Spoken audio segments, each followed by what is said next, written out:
Հայաստանում կարծրատիպ է եղել միշտ, որ կանայք սպորտից չեն հասկանում։ Ըստ քեզ այսօր այդ կարծրատիպը լիովին կոտրված է։ Կարծրատիպեր կան, որ կանայք ֆուտբոլից այդքան էլ լավ չեն հասկանում, բայց ըստ իս ամեն ինչ փորձի հետ է կախված։ Եթե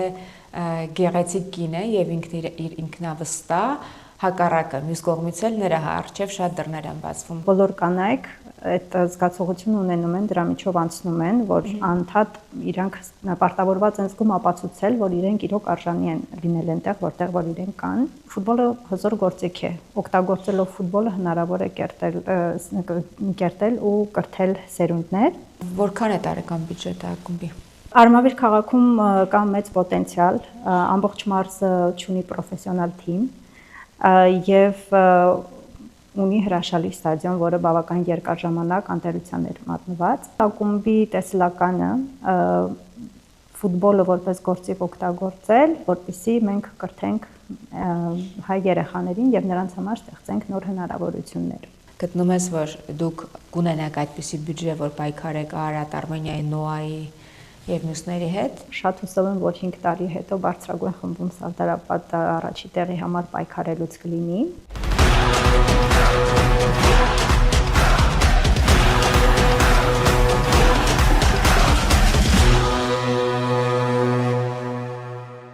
Ողջույն սիրելի ֆուտբոլասերներ, կանանց մեկամսյակը սկսված է եւ այս մեկ ամսվա ընթացքում մենք աշխատելու ենք խոսել գեղեցիկ սեռի ներկայացուցիչների հետ, ովքեր ներգրաված են ֆուտբոլում եւ հենց առաջին հյուրը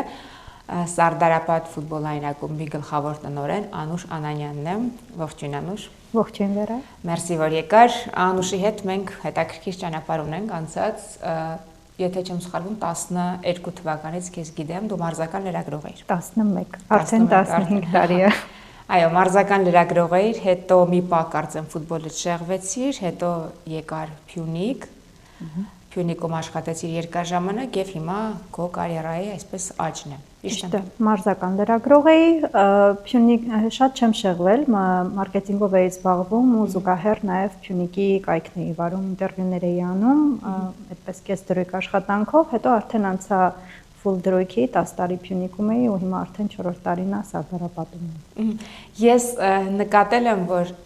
այս հատվածը հայկական ֆուտբոլում որ կա, երբևիցե չի եղել, որ այսքան շատ կանայք ներգրաված լինեն, թե ակումբի ղեկավար պաշտոններում, թե տարբեր ոլորտներում, հենց հայկական ֆուտբոլի ֆեդերացիայում եւ այլն։ Ինչ ես կարծում, ինչի հետ է կապված, որ հիմա կանանց այդպես թույլ տվեցին ներգրավել ֆուտբոլ։ Իհարկե շատ ողջունելի է տեսնել իգական սեռի ներկայացուցիչներ, ովքեր ավելի ու ավելի բարձր պաշտոններ են զբաղեցնում ֆուտբոլում։ Կարծրատիպեր կան, որ կանայք ֆուտբոլից այդքան էլ լավ չեն հասկանում, բայց ըստ իս ամեն ինչ փորձի հետ է կախված եւ համապատասխան փորձ հավաքելուց բոլորն էլ անկախ սեռից կարող են լիարժեք կատարել իրենց պարտականությունները։ Կարծում եմ ժամանակակից միտումները, բոլոր այս փոփոխությունները, որ ամբողջ աշխարհում են տեղի ունեցել, գենդերային հավասարության հետ կապված, դա իր հերթին նպաստել է, ինչպես նաև գիտենք UEFA-ն, FIFA-ն նույնպես ծրագրեր են իրականացնում կանանց ներգրավվածությունը ֆուտբոլում հնարավորինս շատացնելու համար,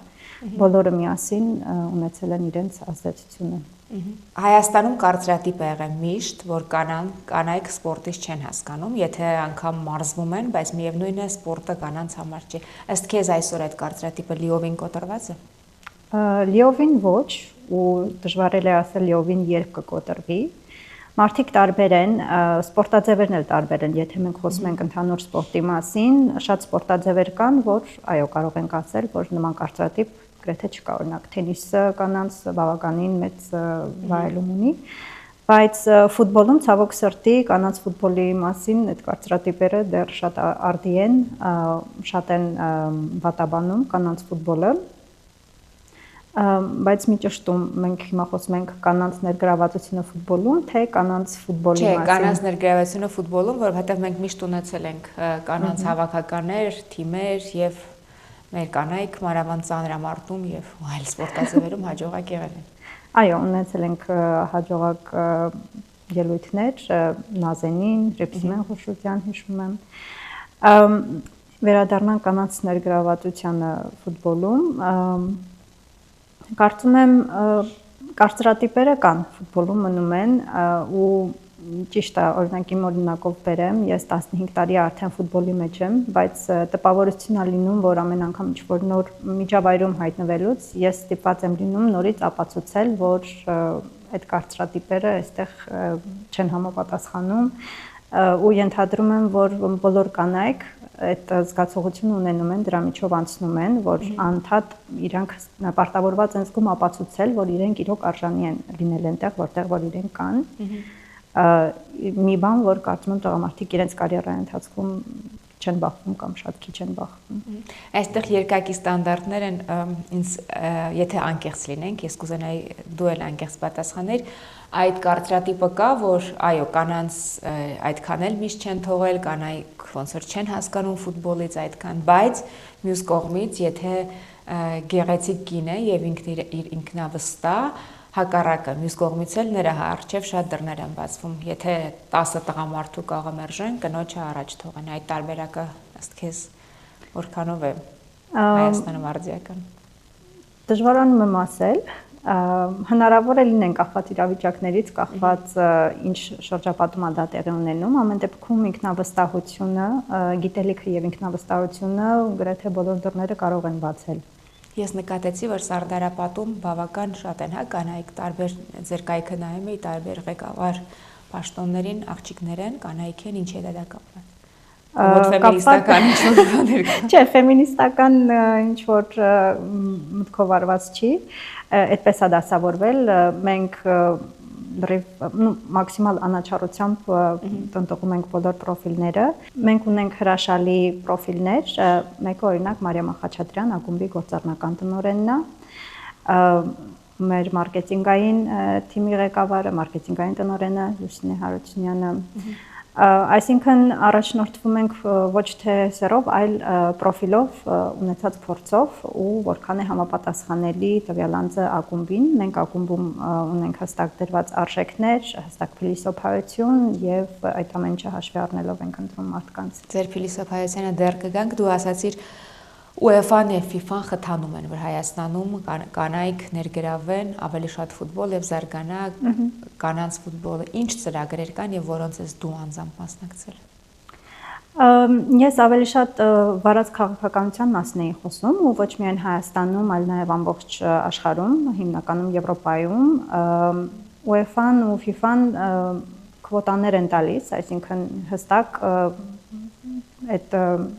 մոտեցումը նկատվում է յուրաքանչյուր ծրագրերում, որ կանանց համար հատուկ քվոտաներ են տրվում։ Իմ օրինակով ես վստահ չեմ, եթե ես կին չլինեի, արդյոք կլինեի այնտեղ, որտեղ որ հիմա իմ անցած ճանապարհը նայելով, միգուցե նաև իմ առջև դռները բացվել են հենց դրա համար, որովհետև FIFA-ի ու UEFA-ի կողմից պարտադրված քվոտաներ են եղել կոնկրետ ծրագրերի մասնակցելու համար։ Սա մի օրինակ է, ծրագրերը հիմնականում կանանց ֆուտբոլի զարգացման հետ ծրագրերն են, որը արդեն ավելի շատ ոչ թե կուլիսների հետևի աշխատանքի համար է, այլ հենց խաղադաշտի խաղի մասին է։ Քո կարիերայի որ հատվածն ես համարում ամենից արդյունավետը, որը քեզ օգնեց դառնալ քո ուզած պաշտոնի կամ դիրքի։ Գիտեմ, որ քիչ ավելի բացենք փակագծերը, երբ մենք շփվում էինք, դու ավարտել ես ժուրնալիստիկան, բայց դու չէիր սիրում քո մասնագիտությունը այդքան եւ եթե ժամանակը հետային, երևի այդ մասնագիտությունը չընտրեիր։ Ժուրնալիստիկայով երբեք չեմ սիրել զբաղվել, բայց գրել շատ էի սիրում, ինչ որ պարադոքսալ բաներ իմ կյանքում։ Ամեն դեպքում, երբ ես սպորտային լրագրությամբ էի զբաղվում, ես հասկացա, որ լրագրությունը միակ սպորտի հետ ինձ կապող միակ օղակը կարող է լինել, քանի որ սպորտ շատ էի սիրում, բայց արդեն իմ համար պրոֆեսիոնալ սպորտով զբաղվելու համար ուշ էր։ Չեմ ափսոսում անցած որևէ քայլի համար, այսինքն վստահ չեմ, որ ես ուրիշ մասնագիտություն կընտրեի, միգուցե մաթեմատիկա, որ հետագայում դառնայի ծրագրավորող, եթե փոխելու լինեի մասնագիտությունից, բայց այդ կնշանակի ֆուտբոլից շատ կհեռանայի, դա արդեն կխոսենք ոլորտը փոխելու մասին։ Իսկ իմ կարիերայում կարծում եմ Փյունիկում աշխատանքը շատ է նպաստել նրան, թե ոնց է հետո իմ կարիերան դասավորվել։ Ի վերջո 10 տարի եմ անցկացրել ու ֆուտբոլի աշխարհ մտել եմ ի շնորհիվ լրագրության։ Փյունիկում էլ որպես լրագրող, ֆոտոլրագրող, հետո մեդիա օֆիսեր, հետո արդեն մի քիչ ավելի ադմինիստրատիվ կողմը թեքվել իմ աշխատանքը։ Արտոնագրումով եմ զբաղվել ակումբի, միջազգային տրանսֆերներով եւ վերջի 3 տարին ակումբի գլխավոր քարտուղարն էի։ Կարծում եմ այս ուղին բավականին ինձ թույլ է տվել ճանաչել ակումբի աշխատանքը հնարավոր բոլոր տեսանկյուններից, հասկանալ ինչ նյուանսներ կան յուրաքանչյուր գործի մեջ, ընդհանուր վերցրած այդ ամբողջ ճանապարհը Փյունիկում ինձ շատ օգնել է ու բնականաբար նաև զուգահեռ զարգացումը ապահովելու համար ծրագրերի եմ մասնակցել Եվրոպական ակումբների ասոցիացիայի, որ հիմա կոչվում են European Football Club, վերջերս անվանափոխվեցին, իրենք անցկացնում էին Club Management Program, շնորհիվ այդ ծրագրի կարծում եմ հետագայում դասավորվեցին նաև մենեջմենթում ավելի աճելու ուղիները։ Որքան տեղյակ եմ, ընդունվել ես նաև Հարվարդի բիզնես դպրոցը, որքանով է դա սպորտի հետ կապված եւ ինչպես է ստացվել ընդունվելը։ Հեշտ է արդյոք։ Հեշտ չէր, սա նույնպես սա executive program է, Հարվարդի executive ծրագրերից մեկն է, որը առաջին անգամ է իրականացվում Եվրոպական ակումբների ասոցիացիայի հետ համատեղ, այսինքն սա հենց մշակված է ֆուտբոլային աշխարհի լիդերների համար եւ սովորում եմ հիմա մեր կուրսում 54 մասնակից կա ու իմ հետ նույն կուրսում սովորում է PSG-ի CEO-ն, Juventus-ի գլխավոր տնօրենը, Chelsea-ից, Newcastle-ից։ Օնլայն է ամեն ինչ։ Հիբրիդ գրաֆիկով է, մենք սեպտեմբերին Հարվարդի կամպուսում էինք, մոտ 1 շաբաթ անցկացրեցինք այնտեղ։ Դրանից հետո մի քիչ ավելի ամիսը մեկ անգամ մոդուլներով օնլայն շարունակվեց ծրագիրը, հիմա մարտի վերջին նորից RRS հանդիպում կլինի, վերջնական մոդուլները եւ ավարտական։ 1 տարի է ստացվում։ Ստացվում է սեպտեմբերի սկզբից մինչև մարտի վերջ 8-9 ամիս։ Հիմա բոլոր այն աղջիկները, ովքեր դիտելու են այս հաղորդումը եւ հոգու խորքում երազանք ունեն ֆուտբոլի ոլորտում աշխատելու, կան աղջիկներ, որոնք ֆուտբոլ սիրում են, բայց չեն կարող զբաղվել, ինչպես ժամանակին ես եւ դու, ինչ ուղղություն գտած նրանց, որտեղից սկսել։ Երբեք չհանձնվել, որովհետև կարծում եմ աշխարհում ամենակարևոր բաներից մեկն է կարողանալ զբաղվել սիրած գործով ու եթե իրենք կարծում են, որ դա իրոք իրենցն է, երբեք պետք չի հանձնվել ու ամեն ինչ անել, հնարավոր բոլոր քայլերը, որ հետո հետ նայելուց ափսոսանքով չնայեն իրենց անցած ճանապարհին։ Չէ, ավելի շատ գործնական, այսինքն օրինակ քո պատմածից ավելի կարծիք եք ասում, որ քեզ օգնել է հենց պրակտիկան, այսինքն դու որտեղ էլ սովորեիր, այդ գիտելիքները չէիր ունենա, եթե Փյունիկում չլիներ զերոյից, այսինքն ադմինիստրացիայից, անգամ ֆոտոլրագրություն ես արել, հասկացել ես մեդիայի աշխատանքի եւ այլն։ Հիմա քանի որ Հայաստանում կա սակավ քանակությամբ ակումբներ, մեդիան, այսինքն ցանկացողներ երևի ավելի շատ են, քան հնարավորությունները։ Եթե ինչ-որ մեկը այդ բոցավառվում է, աղջիկ է, 18 տարեկան, 17, մեզ դիտում է, ուզում է, որ իր կյանքը ֆուտբոլի մեջ շարունակել, բացի այդպես երազելուց, գործնական ինչ խորհուրդ եք։ Գործնականում կարծում եմ հիմա դժվարությունները այդքան շատ չեն, ինչքան առաջ, հիմա այդ կարծրատիպերը չկան, երբ որ մենք սկսում էինք նույնիսկ աղջիկներին հանդիսատես որպես չէին թողնում ծնողները, եղբայրները գնալ ստադիոնից ֆուտբոլ նայելու։ Հիմա ամեն ինչ շատ է փոխվել, ակումբներն էլ առաջվանը չեն, առաջ ակումբները Պրեմիեր լիգայի ակումբները ընդամենը 5-6 ադմինիստրատիվ ստաֆով էին աշխատում, հիմա տեսնում ենք ինչքան շատ ներդրումներ են կատարվում յուրաքանչյուր ակումբում, մեծանում աշխատակազմը եւ վստահաբար աշխատատեղ գտնելը ֆուտբոլային ակումբում, եթե դա նպատակը շատ ավելի հեշտ է, առանց խնդիրների կարող են գտնել։ Դուք տարիս եք այդ հնարավորությունները վոլոնտերական ծրագրերի կամ ինչ-որ բարբերաբար նոր աշխատատեղեր ստեղծվում են։ Այո, մենք կամավորական ծրագրեր ենք իրականացնում, սերտիֆիկատներ ենք հանձնում, մենք մի քանի միջազգային կազմակերպությունների հետ ենք համագործակցում, ֆուտբոլային ակումբների, ֆրանսիական Racing Club de Lens-ը եւ իսպանական Atletico Madrid-ը, օրինակ վերեմ Atletico Madrid-ի ճամբարները 2 տարի հաջորդիվ իրականացրեցինք ու մեզ շատ օգնել են կամավորներ ճամբարի կազմակերպման աշխատանքներում, որից հետո իրենց համապատասխանաբար մենք սերտիֆիկատներ ենք տվել։ Կամավորների ներգրավել էինք նաև մեր ինագուրացիայի պաշտոնական օրվա արարողությանը, նույնպես միջոցառումներ շատ իրականացնում ենք ու հնարավորինս հատկապես տեղի երիտասարդությանը աշխատում ենք ներգրավենք։ Սարդարաբադ պրոյեկտից խոսենք, շատերը երևի լիովին տեղյակ չեն, թե ինչ ծրագիր է դա, գիտենք, որ Արմավիրի մարզում ֆուտբոլը խթանում եք եւ հիմնական երևի շեշտադրությունը դրված է ավելի շատ դեռ այս պահին մանկապատանեկան չէ, ձեր ակումբների զարգացմանը, հետո նոր արդեն բարձրագույն խմբերի ո՞նց է ստեղծվել ծրագիրը, ում գաղափարն է, մի քիչ մանրամասն պատմեմ։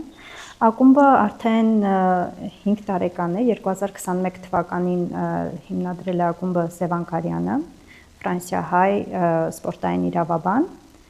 Սևանը Հայաստանում շատ կամավորական ծրագրեր է իրականացրել դեռ երիտասարդ տարիներին ու միշտ այդ երազանքը ունեցել է, որ ֆուտբոլային ակումբ ստեղծի եւ ֆուտբոլը հզոր գործիք է, օգտագործելով ֆուտբոլը հնարավոր է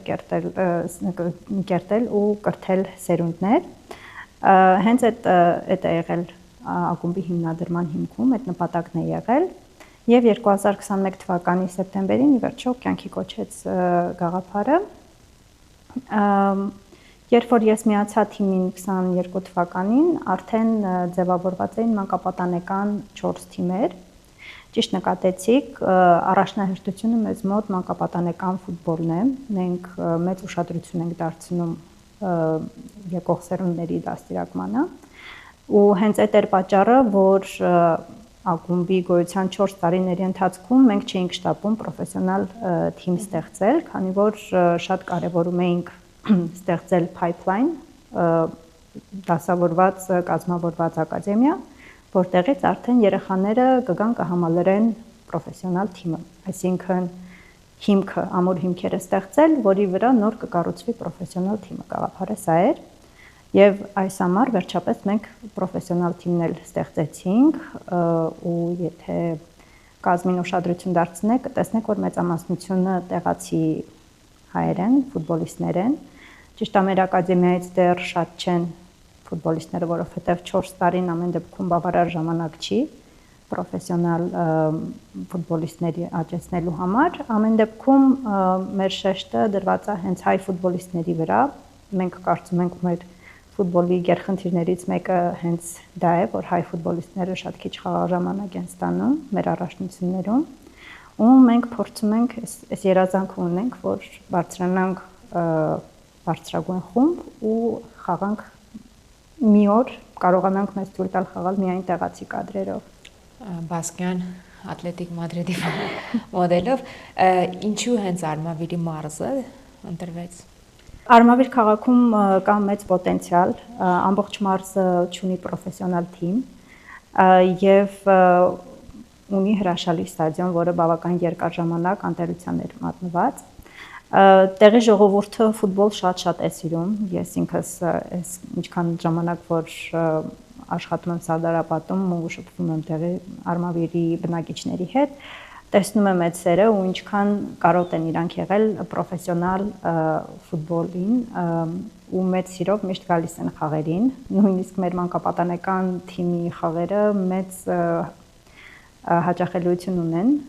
մոտ 1000 հոգի երևի մանկապատանեկան խաղերին ունեցել են խաղեր, որ ներկա են եղել։ Հիմա էլ մեր առաջի պրոֆեսիոնալ թիմի խաղերը գրեթե ոչնչով չեն տարբերվում հաճախելիության առումով, այդ աժոտաժի առումով բարձրագույն խմբի խաղերից։ Ֆուտբոլային ակումբ պահելը դա բավական մեծ ծախսերի հետ է կապված, հիմնական հովանավորը մեկն է ձեզ մոտ, թե ունեք այսպես ծրագրեր դուստր։ Նայեք, մեզ մոտ ֆուտբոլային մոդելը, ակումբի կառուցվածքը տարբերվում է մնացած հայկական ակումբներից։ Մենք սովոր ենք, որ ակումբը ունի սեփականատեր, ով իր սեփական միջոցներն է ներդնում ակումբի մեջ։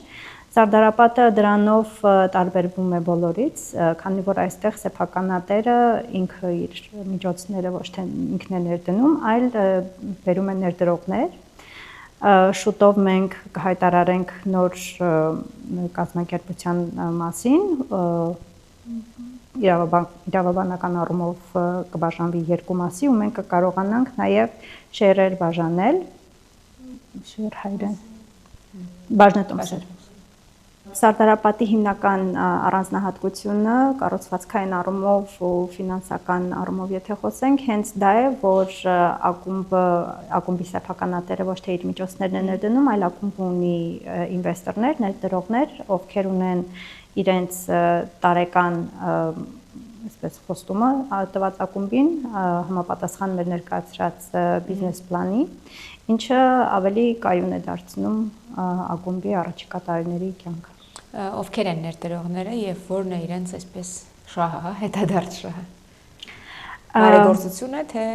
մինչ այս պահը այո բարեգործություն է եղել, ներդրողների մասին մենք խոսել ենք մեր կայքում, կարող եք տեսնել, մեկը Ժոզեֆ Ուգուրյանը, ով Լանս ֆուտբոլային ակումբի սեփականատերն է, Նուբա Ռաֆայանն էր ներգրավված պրոյեկտին մինչ այս պահը։ Իրեն ինչպես Ակադեմիայում ամենայն հավանականությամբ դեռ կշարունակի, ուղղակի գիտենք Նուբա Ռաֆայանը ավելի բարեգործական նպատակներով է ներդրումներ անում,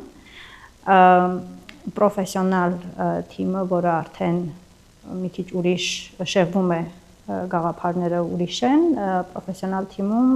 չէ, Նուբա Ռաֆայանը չկա։ Ունենք ամերիկահայ մի քանի ներդրողներ, անունները այս պահին դեռ չեմ բարձրաձայնի, բայց շուտով մենք կհայտարարենք։ Իրենց ինչով են իրենք հետաքրքրված, նախ բոլորը ֆուտբոլասեր են եւ ծրագիրը ինքը հենց նպաստում է Հայաստանում ֆուտբոլի զարգացմանը եւ ֆուտբոլի միջոցով նոր հնարավորություններ Հայաստանի երեխաներին բերելու, որովհետև հասկանում ենք հիմա այս պահին ունենք ակադեմիայում մոտ 300 երեխա մարզվող, իրանցից ոչ բոլորը ի վերջո կդառնան պրոֆեսիոնալ ֆուտբոլիստներ, բայց կստանան այն արժեքները, որոնք հետո միգուցե իրենց կյանքում ուրիշ ասպարեզներում պետք կան։ Այս ամբողջ գաղափարները հաշվի առնելով ֆուտբոլի զարգացումը ընդհանուր որպես տեսլական հետաքրքիր է ներդրողների համար եւ բացի այդ ակումբը շուտով բաժնետոմսեր կբաժանի եւ իրենք կդառնան բաժնետերեր։ Դուք ֆինանսապես լրիվ թափանցիկ եք երկրպագուների առաջ։ Որքան է տարեկան բյուջետը ակումբի։ Ակումբի տարեկան բյուջեն այս պահին այս տարի բավականին մեծացել է, կրկնապատկվել է։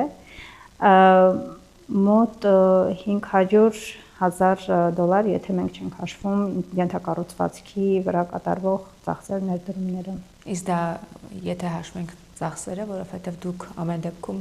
մարզադաշտը ձեզ է չէ հանձնված ամբողջությամբ։ Այո, մարզադաշտը մերն է, ընթացիկ ծախսերը ամբողջությամբ մեր վրա են, բայց բացի այդ մենք ունենք ներդրումային ծրագիր, որը պետք է իրականացնենք մի քանի փուլով, դա իրենց ենթադրում է նախ տեխնիկայի ձեռքբերումը, տրակտորները, որոնք անհրաժեշտ են դաշտի խնամքը տանելու համար, մենք այս պահին դեռ կախում ունենք Ավանի ակադեմիայից, իրենց հետ համագործակցում ենք, իրենք են իրականացնում սպասարկումը։ Շինարարական մի շարք ներդրումներ պետք է կատարենք, մենք նախատեսում ենք կառուցել հյուրանոցային համալիր, ճաշարան, օֆիսային տարածքներ։ Այո, մենք մարզադաշտի կողքում ունենք տարածքներ, որը դա մեզ թույլ է տալիս, ունենալ նաև հիմա ունենք սեփական ջիմը, երկու մարզասարքերով հագեցված սրահներ ունենք եւ ուզում ենք կառուցել ռեստորան, ծնողների համար սպասասրահ, լողավազան։ Քանի տարով է հանձնված ձեզ մարզադաշտը։ 5 + 15։ որից 5-ը արդեն անցել է։ Չէ, ստորագրել ենք 23 թվականի սեպտեմբերին, այսինքն 2.5 տարի կես։ Իսկ ընդհանուր ստաֆը ձեր աշխատակազմը բոլոր մարզիչներով, աշխատակիցներով քանի հոգի։ Եթե հաշվենք ֆուտբոլիստներին ու ակադեմիայի մարզիչներին, մի խոսքով ամբողջ ստաֆը եթե հաշվենք, մոտ 70 հոգի։ Երևի ուսումնասիրել եք ձեզանից առաջ եղած մյուս մարզային ակումբների պատմությունը, հիմնականում տխուր, եթե մեր այսպես հիշողությամբ գնանք Նորավանքից մինչև Լոռի, ուսումնասիրել եք նրանց սխալները չկրկնվելու, ինչներ նրանց բաց թողումները, որ փորձեք խուսափել։ Կարծում եմ նպատակների տարբերություն կար, օրինակ Լոռիի օրինակը եթե նայենք, կարծեմ իրենք ակադեմիան դեռ շարունակում են պահել, ինչը շատ ողջունելի է, իրանք միայն պրոֆեսիոնալ թիմը հանեցին առաջնությունից։ Եթե մանկապատենական ֆուտբոլում շարունակվեն ներդրումները եւ դա լինի առաջնահերթությունը, ես դա չեմ համարի սխալ, այսինքն միգուցե ծախսերի հետ կապված կամ ինչ-որ ուրիշ սկզբունքներից ելնելով ճիշտ են գտել չմասնակցել առաջնությանը պրոֆեսիոնալ առաջնություններին, սխալա թե ճիշտ է, ես զերծ կմնամ մեկնաբանելուց։ Ամեն դեպքում մեր պարագայում մենք մեր աշխատանքով, եթե ամեն ինչ ճիշտ կառուցենք, կարծում եմ ծրագիրը ինքը լավն է ու բավական երկարատև կլինի, իսկ մեր մոտ հիմքը հենց ակադեմիան է։ Ձեր առաջիկա 5 տարվա պլաններից կխոսես բարձրագույն խմբում հանդես գալու եւ նաեւ հետաքրքիր է, քանի որ Ֆրանսիայի հետ կապն ունեք, որքանով է ներգրաված մեր ակադեմիան, ձեր ակադեմիան իրենց։ Ուրեմն Ֆրանսիայի Լանս ակումբի հետ համագործակցության մասին մի քիչ կուզեի խոսել։ Իրենք հենց ամենասկզբից էլ ներգրաված են եղել ակումբում ստեղծման օրից, տեխնիկական համագործակցություն է։ Մենք տարեկան 2 անգամ դելեգացիա ենք ուղարկում Ֆրանսիա, կլինի թե ֆուտբոլիստներ, թե մարզիչներ, ովքեր 2 շաբաթ վերապատրաստում են այնտեղ անցնում Ֆրանսիայում։ Եվ Լանսը մեզ տրամադրել է իրենց մեթոդոլոգիան, մարզումային ծրագիրը ու հենց իրենց շնորհիվ է, որ մենք փորձում ենք եվրոպական փորձը ու գիտելիքները բերել այստեղ։ Բնականաբար այդ ծրագիրը ադապտացվում է մեր երկրի առանձնահատկությունները հաշվի առնելով։ Պրոցեսը վերապատրաստման շարունակական է, վերջին մեր դելեգացիան դեկտեմբերին էր, ովքեր որ մեկնեցին Լանս, ոչ միայն մարզիչներ, նաև ֆուտբոլիստները, ակադեմիայում աչքի ընկնող լավագույն երիտասարդները ստանում են այդ հնարավորությունը մեկնելու այնտեղ իրենց տարիքային խմբերում մարզվելու, ընկերական խաղեր խաղալու, ինչը իրենց համար մեծ փորձ է, երբ վերադառնում են երևում է թե ոգևորությունը, այսինքն այդքան մոտ լինել այդ մակարդակին բավականին ոգեշնչող է։ Բարձրագույն խմբում հանդես գալու եւ 5 տարվա առաջիկա ձեր ծրագրերի մասին։ Այս պահին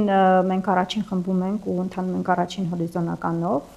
նպատակը այո բարձրագույն խումբ բարձրանալն է։ Ֆուտբոլը չի սիրում ժամանակից շուտ խոսել, դրա համար չեմ ուզում շատ բան ասեմ, բայց վստահ եմ մեր թիմին դա կհաջողվի ու անպայման մտնելու ենք, նպատակը դրված է մտնել բարձրագույն խումբ, որից հետո պայքարելու ենք մրցունակ տեղերի համար եւ UEFA-ի առաջնություններին մասնակցելու համար։ Դարձնելու են նպատակը։ Մրցունակ տեղերի համար ես ասում, երևի գիտես թե վերջին տարիներին ոնց է փոխվել ակումբային ֆուտբոլի բյուջեները, այսինքն գտնում ես, որ դուք կունենաք այդպիսի բյուջե, որ պայքարեք Արարատ, Արմենիայի, Նոայի եւ մյուսների հետ, թե ամեն դեպքում հավատում ես, որ բարձրագույն խմբում այո մասնակից ակումբների բյուջեն շատ խիստ տարբերվում է մեկը մյուսից։ Նոայի բյուջեի հետ դժվար է մրցակցել բնականաբար։ Առաջին տարին վստահաբար այդքան բյուջեի մասին չի կարող խոսք գնալ, բայց բավականին ամբիցիոզ ծրագիր ենք ու Սևանը ակումբի նախագահն ամեն ինչ անում է այդ շրջանակներում, որպեսզի մաքսիմալ կարողանա ապահովել շարունակական process է fundraising-ը տեղի է ունենում ու վստահ եմ, որ ավելի ու ավելի ներդրողներ կներգրավեն ակումբում, հատկապես երբ մենք սկսենք բաժնետոմսերը բաժանել։ Ասացիր ունեք ակումբում փիլիսոփայություն, որն է դա։ Ուզում եմ շեշտել, որ յուրաքանչյուր կազմակերպությունում կարևոր է ունենալ տեսլականը, փիլիսոփայությունը, vision, mission statement ասվածները, մեր ակումբներից այն ժամանակ, որ ես Սարդարապատում էի սկսում, 1-2 ակումբ միգուցե ուներ նման բան, բայց հիմա տեսնում եմ, որ այս առումով էլ կազմակերպչական առումով էլ շատ փոփոխություններ են լինում։ Մեր մոտ ակումբի տեսլականը ֆուտբոլը որպես գործիք օգտագործել, որպեսզի մենք կրթենք հայ երեխաներին եւ նրանց համար ստեղծենք նոր հնարավորություններ։ Օգտագործենք ֆուտբոլը այդ նպատակով։ Հիմնականում ամբողջ փիլիսոփայությունը կառուցվում է հենց այս գաղափարի շուրջ։ Մի քիչ Ուրարտու է, փիլիսոփայության նման, իրանց մոտ էր այդպես Լուսինեն այստեղ նստած է, փաստի, որ այնտեղ էլ երեխաների կրթությունը ավելի բարձր էր դասվում, քան բարձրագույն խմբում երևի հաջողությունները։ Եթե նայես 10 տարի առաջ, երբ դու աշխատում էիր Փյունիկում, երբ ֆուտբոլը ավելի քիչ հնարավորություններ ուներ, բայց կար ինչ-որ բաներ, որ այն ժամանակ ըստ քեզ ավելի լավ էր դրված, քան հիմա։ Ավելի լավ էր դրված ինչ ամեն առումով ակումբների մեջ ֆուտբոլի կազմակերպվածությունը գուցե մրցակցությունը այսքան շատ տարբեր չէր, առաջի երկրորդ տեղերի թիմերին անհասանելի էին։ Կարծում եմ ամեն տարի ֆուտբոլը ինչ որ չափով ավելի զարգացում է ապրում։ Հիմա դժվարանում եմ համեմատական այսպես տանել ու ասել ինչը ավելի լավ էր առաջ, որ հիմա այդքան լավ չի։ Բայց ակնհայտորեն ակումբային ֆուտբոլի մակարդակով հիմա շատ ավելի առաջընթացներ են գրանցվել։ 10 տարի առաջ մենք չունեինք թիմ ու նույնիսկ չէինք էլ երազում էինք միայն, որ եվրոպական առաջնությունների խմբային փուլում մենք ունենանք մասնակից թիմեր ու 18 թվականից, եթե չեմ սխալվում, երրորդ ռաունդ մտան 18 թվականից, իսկ 22 թվականից խմբային փուլ արդեն մասնակցում են ակումբները ու 19-ից Փյունիկը եւ Ալաշկերտը 19-ից։ Հա, ճիշտ է։ 19-ից ու արդեն 22 թվականից էլ սկսած մենք ամեն տարի ունենում ենք խմբային փուլում ներկայացուցիչ, ինչը շատ ողջունելի է ու խոսում է ակումբային ֆուտբոլի մակարդակի բարձրացման մասին։ Դա ակումբային ֆուտբոլի մակարդակի բարձրացումից է, թե այնուամենայնիվ, որ UEFA-ն խղճացում էր նման թույլ երկրներին, որոնք այդպես երրորդ լիգա ստեղծելու հետ կապված, դե բնականաբար այդ երկուսը իրար հետ համընկել են։ Անշուշտ դա էլ ունեցել է իր դերակատարումը, քանի որ 32 նոր թիմի հնարավորություն տրվեց եվրոպական ասպարեզում իրենց ուժերը չափելու նոր կոնֆերենս լիգայի շնորհիվ։ Դա էլ բնականաբար իր հերթին նպաստեց, բայց կարծում եմ Փյունիկի ու Ալաշկերտի փորձը 19-19 թվականներին ցույց էր տալի, որ մենք շատ մոտ էինք։ Կարծեմ Արարատ Արմենիան նույնպես 19 թվականին play-off-ել հասավ, այսինքն նույնիսկ երբ չկար կոնֆերենս լիգան, Եվրոպա լիգային մենք շատ մոտ էինք ու արդեն դուռը թակում էինք 18-19 թվականներին։ Այո, 5 տարի հետո նույն հարցը ինչպես ես պատկերացնում քեզ հայկական ֆուտբոլում եւ ձեր ակումբը իրատեսորեն ասենց այսօր մարտի 13-ն է ուրբաթ 5 տարի հետո մարտի 13-ին ինչպես ես պատկերացնում Սարդարապատը որտեղ է լինելու եւ դու որտեղ ես լինելու։ Այո, ինչպեսի թեժ վիճակ ունենք առաջի խմբում, շատ հուսով եմ, որ 5 տարի հետո բարձրագույն խմբում Սարդարապատը առաջի տեղի համար պայքարելուց կլինի, բայց նաև մեր երկարաժամկետ պլանների մասին խոսելուց էլի չեմ կարող ակադեմիան չշեշտել, մեզ համար գերնպատակ է, որ մենք մեր դաստիարակացանին տեսնենք ազգային հավաքականում եւ միգուցե տեղափոխություն դեպի եվրոպական ուժեղ 5 լիգաներից մեկը։ Եթե այդ երկուսը մենք առաջիկա 5 տարում կարողանանք նշել կատարված, կկատարենք մեր առաքելությունը, որ կատարել ենք ու ճիշտ ուղու վրա ենք։ Եվս մեկ հարց, ես բազմաթիվ անգամ մեր հյուրերին տալիս եմ, որովհետև Հայաստանում շատ է խոսվում, որ ակումբների հիմնադիրների համար դա խնդիր է եւ ակումբային ֆուտբոլում ներդրողների, որ ոչ մի պետական աջակցություն չկա։ Բարբերաբար լինում է, չէ՞, ակումբները փորձում են միավորվել, դիմել ինչ որ հարկային ծրագրերը փոխելու կամ ինչ որ ավելի հեշտացնելու, բայց դեռ սա այլ տեղից չի շարժվում։ Դուք ինչ որ բանով նպաստում եք, Սարդարապետը փորձում է այդ, քանի որ մանավանդ դուք մարզային ֆուտբոլն եք զարգացնում։ Դա շատ ցավոտ հարց է ու Եվրոպայում էլ մեր բոլոր գործընկերները երբ իմանում են պետական աջակցություն ակումբները չեն ստանում, խիստ զարմանում են։ Հեռու չգնանք մեր հարևան երկրի օրինակով տեսնում ենք թե ինչ մեծ օգուտ է դա բերում ու արդեն պտուղները տեսնում ենք, Վրաստանի մասին է խոսքը։ Կարծում եմ կամաց աշճանաբար հնարավոր է ինչ-որ ծրագրեր ներդնել, որպեսզի աջակցություն ստանան ակումբները։ Սա այլ տեղից մի քիչ շարժվեց, կարծում եմ, երբ ենթակառուցվածքների համար բյուջեի գումար հատկացվեց ֆուտբոլային ենթակառուցվածքներ կառուցելու համար 2 տարի առաջ, եթե չեմ սխալվում։ Եվ ինչ կառուցվեց։ Չգիտեմ։ Կարծում եմ ընթացքի մեջ են շինարարությունները հաստատված մի քանի նախագծեր կան մարզադաշտերի, հիմնական ազգային ստադիոնի։ Ես նկատի ունեմ, որ բոլոր հյուրերը, ովքեր գալիս են այստեղ եւ ակումբներն են ներկայացնում, ասում են այո, դա մեր ցավոտ թեման է, բայց ոչինչ չի արվում, որպեսզի օրինագիծ մշակվի եւ ներկայացվի կամ դա հասցվի այդ բարձր ատյաններին։ Ինձ հետաքրքիր է ովքեր են այդ մարդիկ, որոնք ամեն դեպքում վերցնելու են իրենց վրա պատասխանատվությունը եւ փորձեն թակեն։ Մենք մի քանի ծրագիր ներկայացրել ենք բանակի հետ կապված, ՊՆ-ին դիմել ենք մի քանի անգամ, որովհետեւ այս պահին ամենաշատը առնչվում ենք այդ խնդրի հետ, հատկապես ունենալով ակադեմիան ու ունենալով նպատակ մեր թիմը համալրել հենց մեր աճեցրած կադրերով, այստեղ ունենում ենք բանակային տարիքը, որ ֆուտբոլիստները զորակոչվում են ու փաստացի ինչ է առաջարկել չզորակոչվեն, թե տարեկետում ինչ։ Առաջարկը հետեւյալն է եղել, որ տեղ հատկացվի մի քանի խոսքը գնում է միայն ակումբի սան հանդիսացող ֆուտբոլիստների մասին, ովքեր որ ինչ որ ժամանակահատված առնվազն 5 տարի մեր ակումբում են ու զորակոչվել են բանակ, մեր պրոֆեսիոնալ թիմին հատկացվի 3-4 տեղ Արմավիրի զորամասում,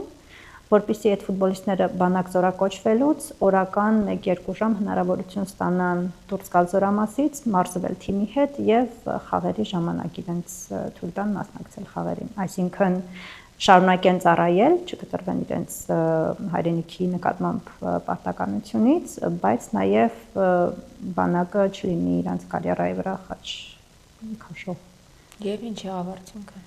Հիմնականում մերժումներ ենք ստացել, բայց ունենք մի кейս, որը հաստատվեց բոլորովին վերջերս տրանսֆերային պատուհանի փակվելուց 1 օր առաջ։ Մեր ֆուտբոլիստ Հայկ Հովհաննիսյանը, ով ակումբին ամառն էր միացել, մեկ խաղ մասնակցեց, խփեց ակումբի պատմության մեջ առաջին գոլը ու հաջորդ օրը զորակոչվեց բանակ։ Շատ ցավալի փաստ էր մեզ համար ու մի շարք նամակներ ենք մենք գրել այդ մասով ու ցավոք սրտի ամբողջ մրցաշրջանի կեսը մենք այդպես էլ անցկացրեցինք առանց այդ ֆուտբոլիստի, բայց փետրվարի 27-ին վերջապես զանգ ստացանք, որ հաստատվել է մեր նամակը եւ ֆուտբոլիստին մինչեւ մայիսի 31 բաց կթողնեն ու միացավ Հայկը հիմա թիմին, ինչի համար շատ ուրախ ենք ու միգուցե սա նախադեպ կլինի հետագայում այն ֆուտբոլիստների համար, ովքեր ունեն այդ պոտենցիալը, ստանան նման հնարավորություն։ Իսկ պետական այլ մակարդակով ինչքանով տեղյակ եմ, անհատներ եղել են, ովքեր ծրագրերով դիմել են կառավարություն ու մենք էլ պատրաստ ենք միանալ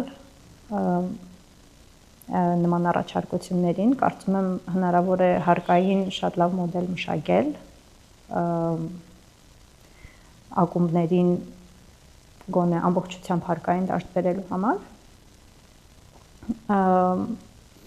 ինչպես նաև մշակել Վրաստանի օրինակով, ոնց մենք տեսնում ենք լեգիոներների շնորհիվ միգուցե ձևավորել ինչ-որ բյուջե, որը ավելի հետո ներդնել մանկապատանեկան ֆուտբոլում կամ տեղացի ֆուտբոլիստների զարգացման մեջ։ Ձեր նախագծին հաջողություն, հուսամ ձեզ մոտ ամեն ինչ լավ կստացվի եւ մյուս ակումբների դաժան փորձը հաշվի առնելով դուք ճիշտ ուղղությամբ կշարժվեք։ Քեզ էլ շնորհակալություն հրավերն ընդունելու համար եւ քանի որ մարտով տեսել եք քո անցած ուղին, ինչ դժվարություններով ես անցել, ինձ թվում է սա լավ հորդոր է աղջիկներին, որ անգամ եթե ընտրել եք բարդ ոլորտ, հավատաք ձեզ եւ առաջ գնաք։ Անուշ վերջում ունենք բլից։ Կարճ պատասխանում։ Ուղղակի ես էլ շնորհակալություն հայտնեմ հրավերի ու ջերմ խոսքերի համար։ Շնորհակալ եմ։ Բլից 2026-ի աշխարհի առաջնությանը որ հավաքականին ես երկրպագել։ 2008 թվականից մինչ օրս ես երկրպագում եմ Իսպանիայի հավաքականին։ Բոլոր ժամանակների լավագույն ֆուտբոլիստը։ Ասեմ Մեսսի։ Քո ամենասիրելի ակումբը։ Manchester United, ցավոք այն բարձունքի վրա չի, ինչ այն ժամանակ ինչ ես սկսեցի սիրել, բայց մինչև հիմա ինքը իմ սրտում է։ Հայաստանում աշխատած ամենապրոֆեսիոնալ հայ ֆուտբոլիստում է դու աշխատել ես։ Արազոսպիլիս։ Մարզիչը։ Տալալաև։ Քո ամենաերջանիկ խաղը ֆուտբոլային, որտեղ դու մասնակցել ես որպես ակումբի աշխատակից։ Մենք այդ օրը միասին էինք ղազախական ակումբի հետ պատասխան խաղը հանրապետական մարզադաշտում։ Լավ ժամանակ։ Կոնատեի գոլից հետո։ Մեկ բառով ինչ է ֆուտբոլը քեզ համար։ Ֆուտբոլը մեկ բառով հնարավոր չի նկարագրել։ Կյանք, կրեատիվություն գտնվի։ Ինչ է նշանակում լինել կին ֆուտբոլում։ Չի ուզի ասել պայքար, բայց այդ բառն է գալիս մտքից։ Քո համար ամենա այսպես օրինակելի կինը։ Մայրիկս, ինքը միշտ եղել է այն պայքարող կերպարը, ես աչքիս առաջ ունեցել եմ ու իրանից սովորել եմ։ Տղամարդու գեղեցկության իդեալը։ Կական։ Ով։ Կական։ Կական։ Գիտեմ, որ գրքեր սիրում ես կարդալ, ամենասիրելի գիրքը։ Շատ եմ սիրում Խալիդ Հուսեյնի 1000 շողացող արևներ գիրքը, բայց բոլորովին վերջերս ոչ շուտ հենց 3 ավարտեցի Կոլյա Ստեփանյանի որտեղ գիրքը ու հիմա այդ տպավորությունների տակ եմ դեռ։ Շատերն են այդ գրքի տակ դեռ մնացել։ Ֆիլմը Փախոս Շոուշենքից։ Գույնը Կապույտ։ Եվ իմ ամենասիրած հարցը, Աստծուն հանդիպել ես, ինչ կասես նրան։ Բարություն։ Շնորհակալություն ձեզ համար։ Մենք դեռ կշարունակենք խոսել հետաքրքիր կանանց հետ, ովքեր զբաղվում են ֆուտբոլով, ձեզ լավ օր։